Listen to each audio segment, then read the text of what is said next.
Dans quelques jours, les parlementaires, députés et sénateurs regagneront les deux chambres de l'auguste institution à la faveur de la session parlementaire du mois de novembre. Conformément au calendrier législatif, cette session sera prioritairement consacrée à l'examen et l'adoption du budget des 12 prochains mois, une année 2022 qui devrait s'inscrire si l'on se réfère à la circulaire du président de la République du 30 août 2021 relative à la préparation du budget 2022, à la finalisation des grands projets de première génération, le renforcement de la cohésion sociale, le processus de décentralisation, la reconstruction des régions affectées par la crise et surtout l'implémentation de la politique d'import-substitution. L'objectif étant la relance de la croissance, mais aussi la promotion du label Made in Cameroun.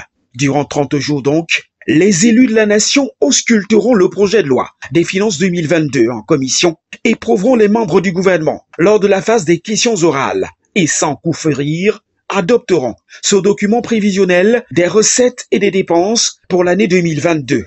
Le parti au pouvoir, jouissant d'une majorité soviétique dans les deux chambres, ayant la garantie de faire passer ce projet de loi comme une lettre à la poste. Une lettre à la poste qui n'a pas fini de donner l'impression au sein de l'opinion que les deux chambres du Parlement bicaméral camerounais, malgré les budgets colossaux, ne sont autre chose que des caisses de résonance. Pourtant, le Parlement a pour vocation de légiférer. D'ailleurs, l'article 19 de la Constitution du 18 janvier 1996 dispose que l'initiative des lois appartient au président de la République et au Parlement.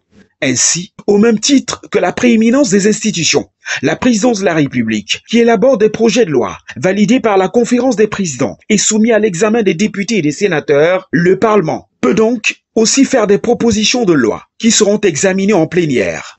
Si cette manœuvre reste toutefois utopique, la réalité des problèmes sociétals et sociaux qui s'opposent avec acuité impose tout au moins que ces élus du peuple prennent leurs responsabilités. Des crises multiples, scandales et soupçons de malversation, en passant par des dérives devenues presque congénitales. Le Cameroun a connu une année 2021 bien difficile qui nécessite une autre approche de l'activité parlementaire. Ces élus du peuple doivent donc démontrer au cours de cette session ordinaire qu'ils sont bien la voix des sans-voix pour toujours porter avec noblesse le titre d'honorable.